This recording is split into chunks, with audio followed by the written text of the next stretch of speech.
right now? I have a Cocoa Coast natural coconut water. Not flavored at all? Lychee flavor. The lychee one. Nice. We sell them at work.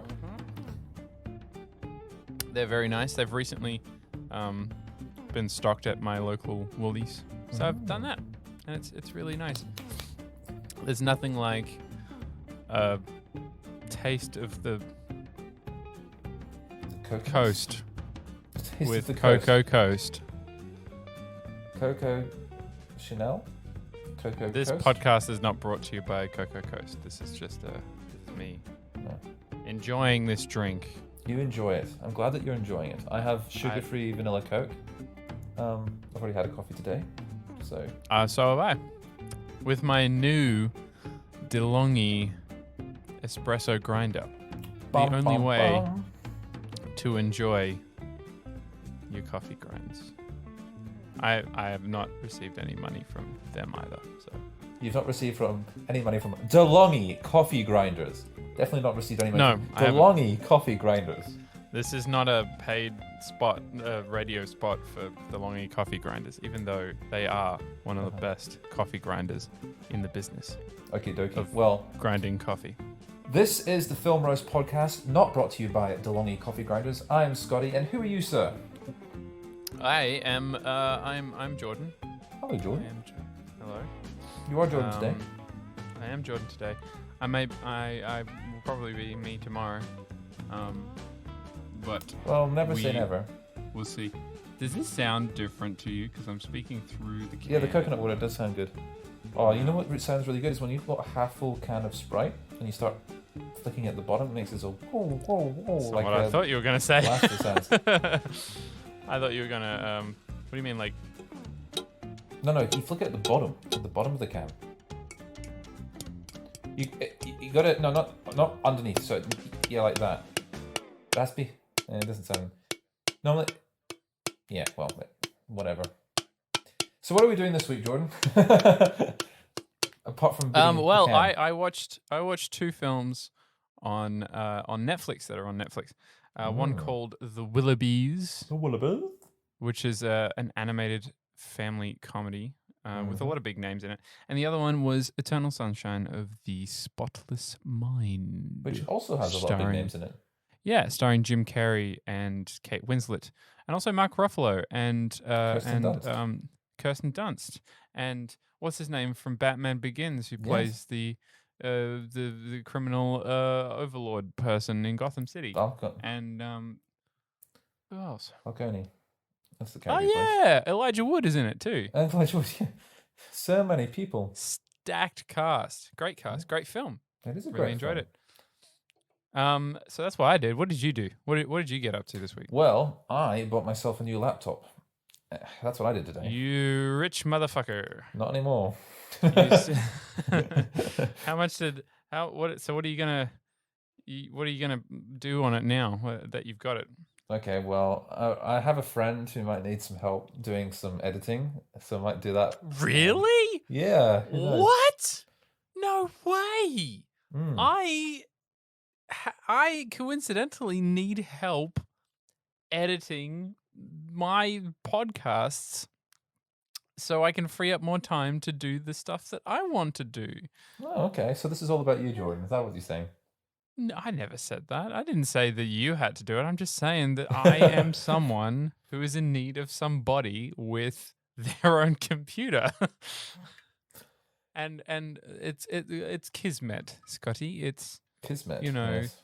The forces of the unknown bouncing together, fate, if you will, and all that stuff. Yes. So yes, there is. So it's not the fact that I've erased my memories, you've erased your memories, and we've come together anyway. That was a terrible segue, but I guess we're gonna stick with it. I felt there was a need for a terrible segue, a rickety old segue.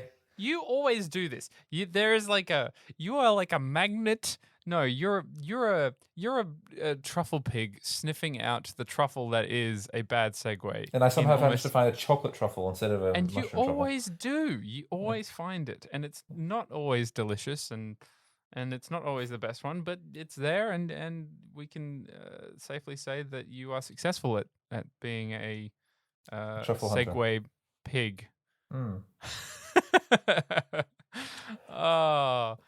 Anyway, so what did you see? Did you see anything else aside from Eternal Sunshine of the Spotless Mind? Because it's only been like 3 days since we last Yeah, recorded. 4 days. I've watched half a season of Community since then, but no, not really. I haven't actually had time. Oh, that sucks. Sorry if I look like I'm looking past. I might have confused Scotty there. I noticed something I wasn't in confused. on my wall. There's a little crack that seems to be full. It could be a crack, or it could just be a spider web that's dangling there, and I can't.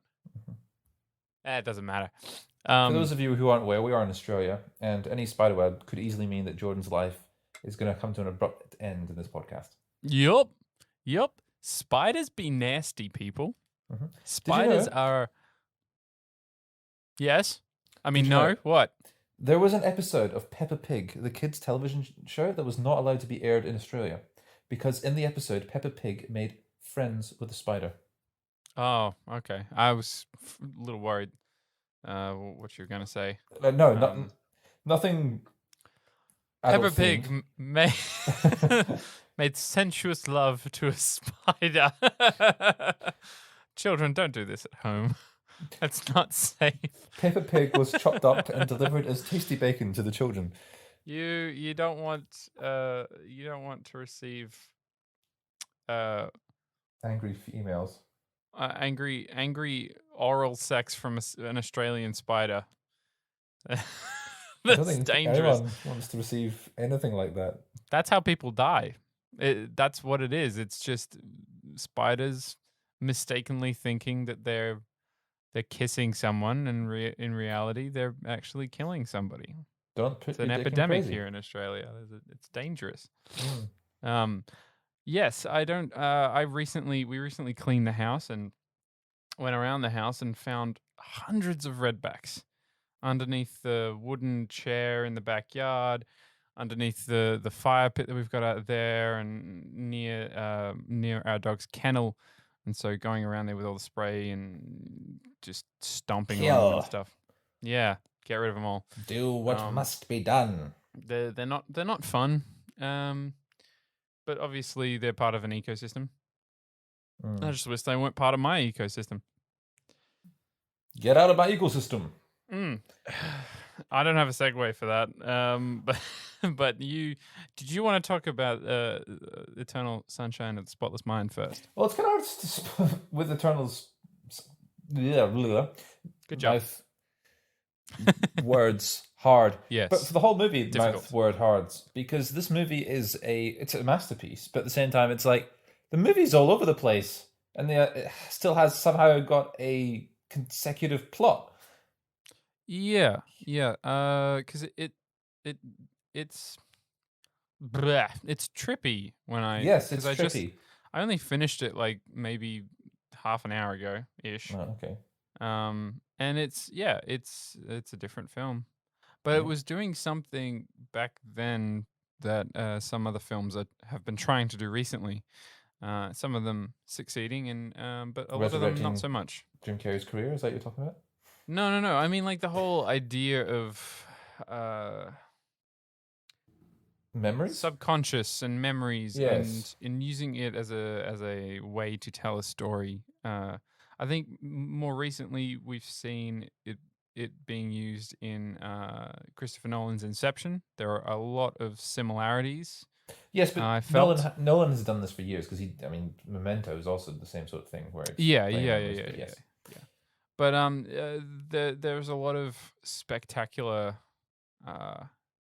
themes locked away and like hidden gems and stuff like that in this film. I really enjoyed it. Mm-hmm. I really enjoyed it. This I'll tell you right now, this is the first time I've actually watched it. Yeah. Wow. I think it is the first time I've actually watched it. It's one of those films that you kind of go, oh yeah, Eternal Sunshine. Yeah, everyone knows Eternal Sunshine. Like you're a cheat. You're a liar. You're a hypocrite. But that's what it like. But that's what it is. It's kind of like it's kind of like also Princess Bride for a lot of people. Like you kind of know what As Princess you Bride is, were. and you know that it's a comedy, and you also know that it's a love story. But apart from that, there's a lot of people out there that still haven't seen it, and that it sucks. But that's Is it how a it is. comedy? Is it a comedy? It has comedic moments. It's not. I wouldn't call it a comedy, really. Did you just say the Princess Bride isn't a comedy? Oh no, I was talking about Eternal. Oh, okay, good. No, I did not. No, I Princess did Bride not is call. very much a comedy. So Yes. uh And Jim Carrey's performance, it's very I don't know. raw. For me, I expected it to be as good and as down to earth as it was. Yeah, down to earth. That is the shocking thing about this. Because even in the Truman Show, he's still got that Jim Carrey sort of manicness to him. A little bit, but even from that, I did see a lot of similarities in his performance.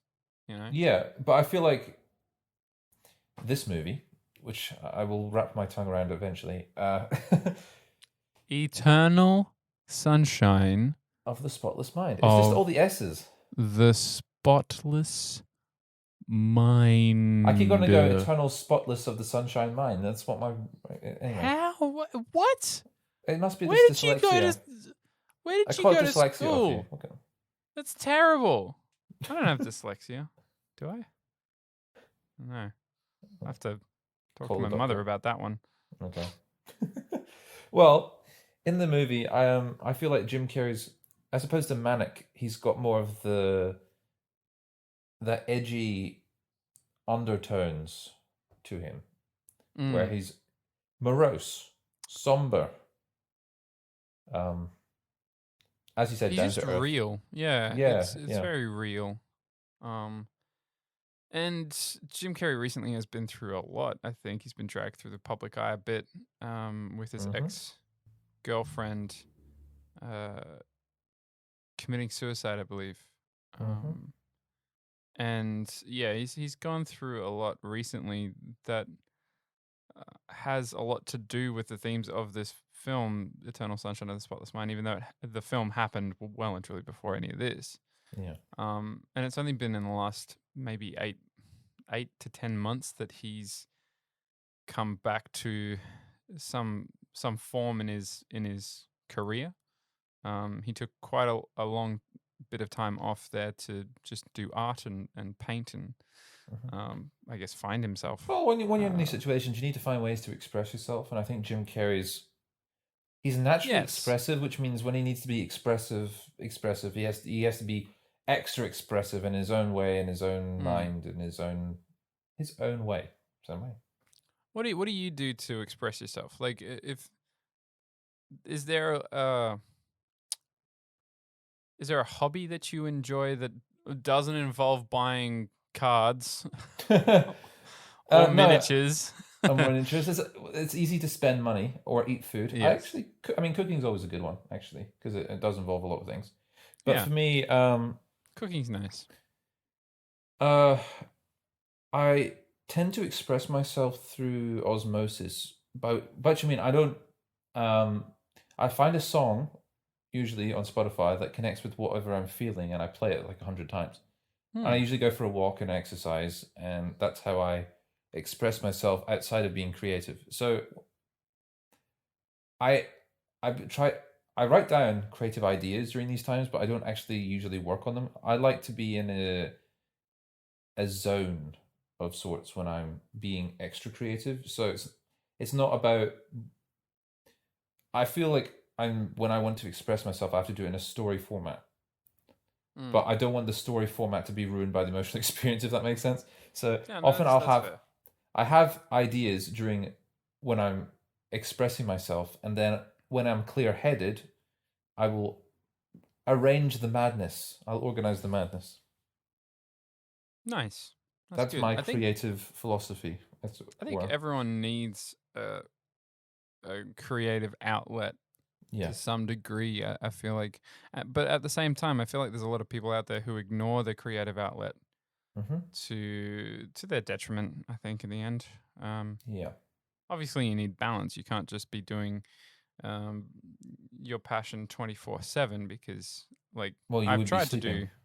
do. Well, yes, but I've even tried to do that, and even though it takes longer to drain oneself when you're passionate about something, you still get drained, and you still need to take time out and chill. But yeah, there's a lot of people out there who work those 9 to 5 jobs and don't have that Mm-hmm. that that point at which they need to relax and do something that they're actually Often passionate the way about. they express themselves are through their relationships with other people.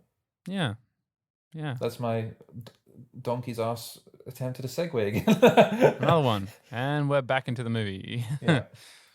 um, One thing I really enjoy about this film is there's not a lot of there is in the first 5 minutes. There's a lot of exposition in the first 5 minutes. You have a voiceover by Jim Carrey Mm-hmm. talking about where his character is at, what he's feeling, um, his relationships with other people around him, and why how he doesn't understand why he does what he does.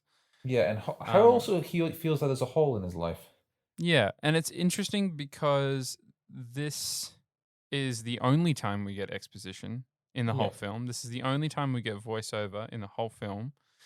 And the rest of the film is almost just a play by play of literally, then this happens, then this happens, then this Yeah. happens, then this happens. And then that's why that happened.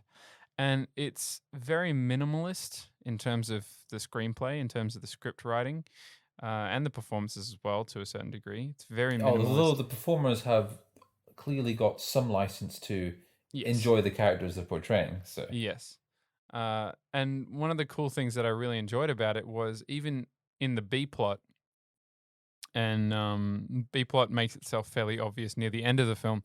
Mhm. But even the B plot has a lot more drama than what you think it has at Yeah. first glance. And there's a lot more to these relationships that are playing out on screen.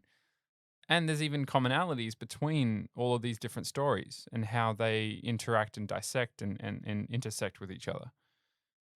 For instance, the doctor and Kirsten Dunst's character, their Yeah. relationship, which is, in my view, the B plot. Well, the main Yeah, B that plot, that almost mirrors what the Jim yeah, what Carrey and Kate and Winslet. Kirsten. Yeah. And also, I really enjoyed, I think, well and truly half the film takes place inside Jim Carrey's mind as they're trying to erase his memories.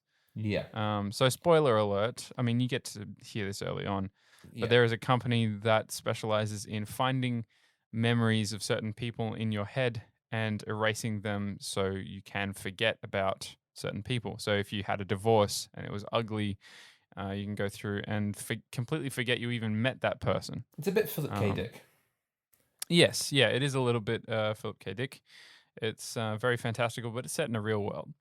Hmm. Um, and so you see how this technology is being used to help, in quotation marks, people, and also hurt, in quotation marks, people, as well as being abused in order for personal gain as well. Yeah. Um, Um, Basically, it's used as a coping mechanism. That's basically how they're showing themselves to the world. a But at the drug same time, almost. a drug, yeah. But at the same time, it's showing that this isn't necessarily beneficial. So it's Mm, they're exploring the idea to in a novel way. So it's they're running with their own themes, which I like. yes. And it works really well. I really enjoyed it. Um, Cinematography wise, also very minimalist. Yeah. There's no incredibly sweeping shots. There's no new cinematic technique to tell the story. It's Well, almost like it's it's all very handheld, yeah. all locked down shots. It's meant And to help, I think, focus on the characters interacting with the other characters. So yes, yeah. well, it's supposed to feel like you're actually there watching or Mhm. being a part of these conversations. And I really loved how they went through the scenes where they are deleting memories, Mhm. how you see the fence start disappearing as they're running along, as the software or whatever is trying to target her as a memory and remove her, while he's taking her, the memory, and trying to hide her somewhere where they can't find either of them in his Mhm. head. And the way in which they've done those sets, the elaborate way in which they've like all the books in the bookcase get removed, layer by layer really quickly as they're running through the library, Yeah. and it's an astounding shot. Not because of the camera work, but because of the actual set piece I love the being dining room scene as well. in the taken away. memories. Yeah, yeah. And when they're That's in probably the most outwear scene. the house, when the walls start getting stripped away and the sea water is coming through and wrapping around their ankles and stuff. Yep. Yeah, it's really good. Are you okay there? I just heard a message on my phone. I have no idea what was on my phone, but that doesn't matter. Who cares about that? I was like, what is he? Are you putting boots on? Like what is going on? Because it looked like okay. you were Trying to do a backflip putting here while something I'm on. lying down. That makes a lot of sense. Why Mhm. wouldn't you do that when you're recording a podcast? Exactly. Try not to bring attention to it. The backflip, Yes. of course. Well, yeah, it was an astounding backflip. Actually, it was really. I'm glad you thought so. Astounded by how you managed to do that without making it sound like you were doing it. Yes, well, that's a real talent. And in speaking of backflip, should we go into the next movie? Because absolutely. Yes. What else did you watch this week? So we can talk Well, about something, because I've got the Willoughbys, which I watched. Why don't you just tell me about the Willoughbys? Because I don't know if I'm going to have time to watch it anytime soon, but people at home will. And I think this is nice family-orientated cinema for people. So the Willoughbys came out this year, so it's a very fresh release on Netflix, and it's directed by Chris Pern, which you might not even know. I didn't really know this person before seeing this, but it's based on a book, The Willoughbys by Lois Lowry. I think I've heard of the novel. Yeah, and it's Children's book. got a pretty outstanding cast. Scotty has disappeared from sight. I cannot see him anymore. Oh no, there he is. He's back. I just got a close up of your roof for a second there. I wasn't sure what was going on then. But it's got a really great cast. It's got Maya Rudolph, Martin Short, Terry Crews, Jane Krakowski, Ricky Gervais, Will Forte. Who else is in this? Well, it's still a big cast. Yes, well, that's pretty much the whole. Oh yeah, Alessia Cara. Hope I'm pronouncing that right. She's a singer, and she sings in this movie as well, and it's one of the highlights. It's really nice. Oh, that's good. But this film is, it's about. Whoa, my phone is doing something a bit weird. Sorry about that. It is about this family, or these siblings who grow up in a family where their parents hate them. Their parents absolutely despise them, and it's about them trying to find their place in the world where they belong. Oh, that's nice. And it's the animation is really crisp and really pretty. Yeah. From what I've seen from the trailer, it does look nice. And the music aspect of it is charming. It's very relaxing as well. You don't really have big musical numbers. It's like incidental. This character is singing a song that they're making up on the spot. But it's nice and it makes sense, and it's really it's a pretty film that speaks about. So does it anything like the old series of unfortunate events? There is a vibe there. There is a vibe there. You've got you got the kids trying to get rid of the nanny through an elaborate trebuchet kind of thing on the roof of their house. It's a bit of Home Alone there too.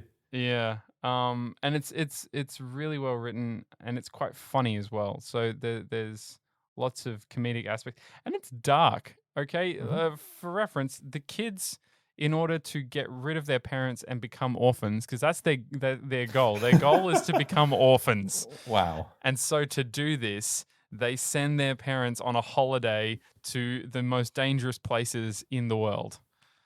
in the hopes that they will die. Life And so goals. they send them to this this acid blowhole. They send them to the Amazon. They send them to a volcano. How are they And affording this? the parents are paying for it. So what the kids did was they basically make a travel brochure Oh, I emphasizing the see. fact that no kids are allowed on this travel travel thing. And so the parents immediately, because they're assholes, take it up and go, yes, finally we'll be away from the kids. Martin Short is hilarious in this. He plays their dad, and he is the worst person ever, and he keeps making these sounds, and you see like the animation, they've animated his neck to warble and stuff when he makes those noises. And it's like a relaxant for his wife to hear this noise, and it's absurd and it's hilarious and it's so stupid. But they're going through all these different places where they're supposed to die.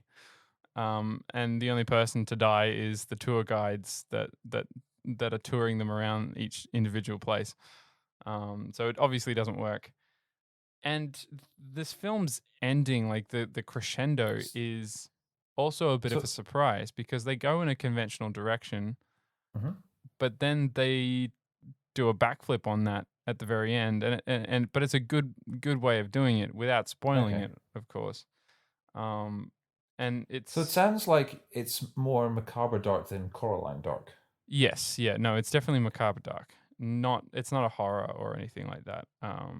It's a dark-ish comedy for kids, if we want to call it that. Very much in the vein of a series of unfortunate events. So if you like a series of unfortunate events, you're gonna like this, I think.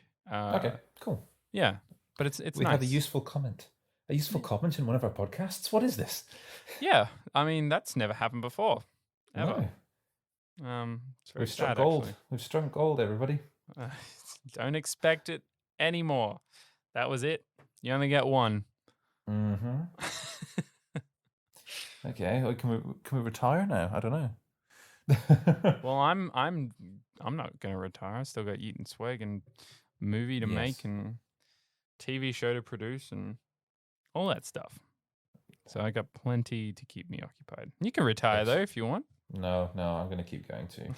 Someone has to keep you honest. Damn it! Yeah, rats. Okay, have you watched anything else this week? I watched. What is it? From Dusk Till Dawn. Oh, okay. First time I watched it all the way through. Really? Yeah. I usually got maybe 20 minutes in and decided, nah, not for me. Okay. But this time I watched it all the way through, and at the end, meh. Yeah, it's a system. Yeah. Yeah. But now I see why so many people think that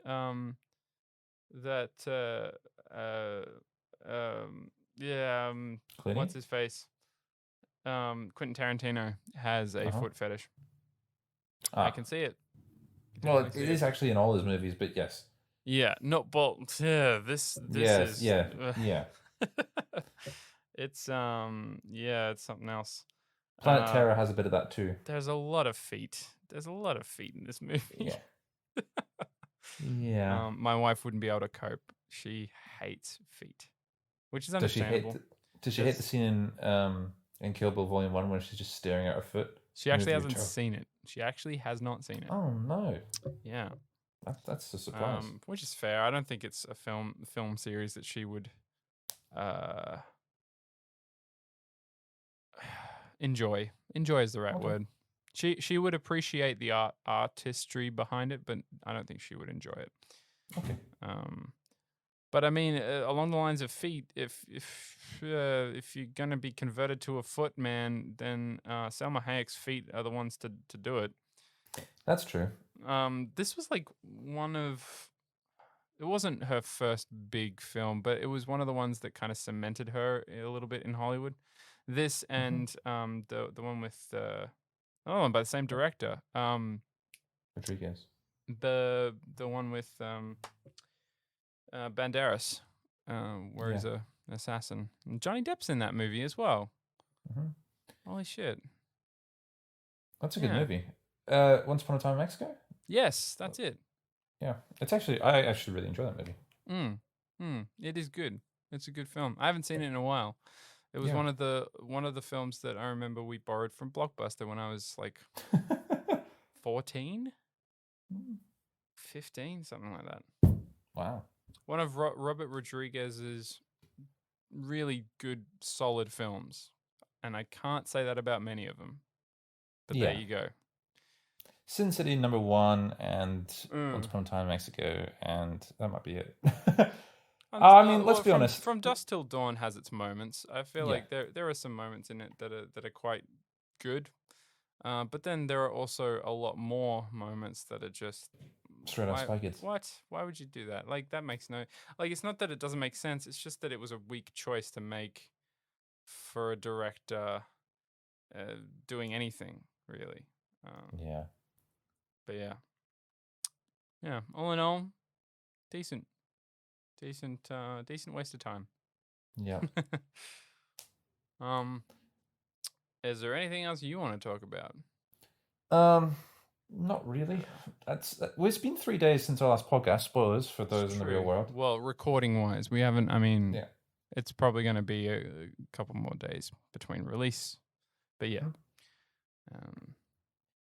we're doing well. The weather in Australia is pretty good. Australia's been pretty good the last week. We are talking about weather on a film podcast. We've clearly thought this out. We've written notes, and we are talking about the weather. Yep. On a film podcast. Yep. We are talking. Well, you're talking about the weather at this point. It's meta, Scotty. People enjoy meta. Yep. If Community has taught me anything, it's that meta sells. Yep. Breaking the fourth wall. Breaking the fourth wall. As people click the skip 15 seconds ahead symbol on Spotify. Well, suck shit. Still going 15 seconds later. Yeah. Still here talking about the weather. So what movies do we want to watch next week? That's the real question, isn't it? I don't know what movies we should watch next week. I have lost the list. I'm not sure where it's gone. The list. So yeah. We could watch Spy Kids in the vein of Robert Rodriguez. No, I don't think I could do that. I don't think I can. I have memories from those films that haunt me to this day that I still don't understand. I still don't get them. I still don't know what's going on, and quite frankly, it's a little frightening. Like the monkey centaur. What the fuck was up? No, the spider monkey centaur. What the fuck? And the turning people into like lobotomized fingers. What was up with that? This is the most. Monk was there for some reason. Monk was there trying to fulfill an evil plan or something. You've got John Cumming. John. Yeah, I don't want to say his last name, but John. John is there doing his thing, and he's a great actor. I don't know why he was in this movie. Yeah. And Danny Trejo is there as Uncle Danny. Banderas is the dad. And like a lot of and Carla. I don't know how to say her last name. As the mom, Carla Gugino, something with a lot of G's in it. And she's in it, and there's just a lot of things that don't make sense. So the most commonly asked questions about Spy Kids is Disney a Spy Kids film? Is Disney a spy? Well, let's say. Well, is Hercules a Spy Kids? No. Is Mulan a Spy Kids? No. What happened to Junie in Spy Kid? I suppose Lion King might be a Spy Kids movie. There's some espionage there with Timon and Pumbaa trying to get through the Pride Lands, but I don't think that's a Spy Kids. This is the best one. The third question is, what age is Spy Kids for? What? The Stone Age. It's a great It answer was to that born. question. It was born in. When was it born? Oh yeah, and freaking George Clooney's in these movies. Yeah. George And Clooney. Terry Hatcher. What? Terry Hatcher? Yeah, she's in them too. As like the secretary what? or something. Oh yeah, that's right. Now I remember. I remember there And the was fourth question. there was a lot of sexual innuendo surrounding her character, and it was terrible, especially for a kid. Like not even for any film. Just Yeah. Will there be a Spy Kids 4? That's the last question. Wait, what do you mean? Oh, and the fourth most commonly asked questions. So the third one is what age is Spy Kids 4? And Yeah. the fourth question is will there be a fourth one? Yeah. Who is asking these questions? These are the most commonly asked questions on Google revolving around Spy Kids. Who is wanting what? Can everybody listening to this? I don't care where you are. You could be in your car driving to work. You could be in your room, achieving sexual gratification. Whatever. Put your hands up if you want a Don't Spy Kids Listen 4. to our podcast while doing that. Okay. Well, Spy I Kids think growing the up. amount of people that just Spy put their Kids Next hands up Generations? speaks for itself. We do not need a Spy Kids 4. We do not need any of that. I feel like, and another one, Shark Boy and Lava Girl, which I think could be considered Spy Kids 4 for all intent and purpose, just should not have been made. There are terrible, terrible things that happened to a lot of people who watch those movies. I am one of them, so I should know. Yeah. Yeah. There was some really weird kids movies back in the day. Do you remember Cats and Dogs? Yeah, I remember Cats and Dogs, but I also remember, which one was it? I think it was the third. Was it the third Spy Kids movie where they all get trapped in a video game? Oh yeah. And Robert Rodriguez demonstrates how little he knows about video games. Mm-hmm.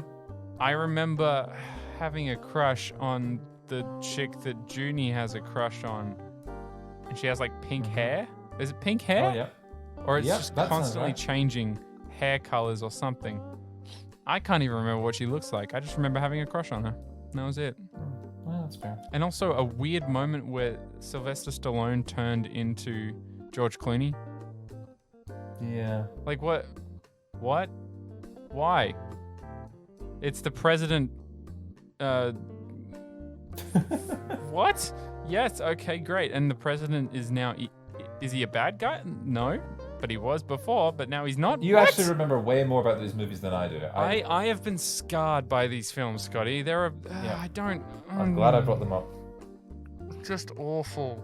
Just awful. So the question was, we're watching Spy Kids next week. It seems the answer is no, because we don't need to, because you have a vivid memory of them anyway. It's true. My childhood nightmares are filled with thoughts of a lot of those films. Well, how about we watch Extraction, the new Netflix movie from the Hemsworth. That's right, the Hemsworth. And we were going to watch Life, weren't we? We were supposed to watch Life. We were going to. Yes. We were going to So attempt to that's watch Life, so maybe we'll watch Life as well. So Extraction and Life. Well, those are the two movies we'll be watching for next week, but we'll probably talk about other things as well. Yeah. Like the weather. Like we always do. Because we do that. Like the current state of the universe. What state? Well, If yeah. we keep going at this rate, there's not going to be a universe. Well, at least we Well, won't may be there for it. may all your minds remain spotless. That's all I can say. I'm kidding. I hope you guys have a fantastic life. I'm still editing Yeet and Sweg, by the way. Yes. This episode is going to be a long one. Longer than the last couple. So there you go. And I'm trying to get everything, yeah. It's a process. It is a process. So trust it. Because It's coming together. it is coming It's together. going to be worth the wait. That's what we can say. I hope so. Otherwise, we're going to have... Oh, nah, who am I kidding? We're going to have nobody complaining because barely anyone listens to it. Oh, don't worry. I'm sure I'll force a few people to listen to it. And to those lovely listeners, we have been the Film Roast Podcast. I'm Scotty.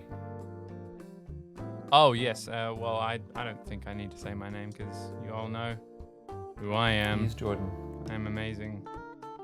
I am a god. And on that note, You'll that's the end of worship the me. podcast. Yes. Goodbye. Have a good one. Bye. Live your life. And other meaningless things to say to you.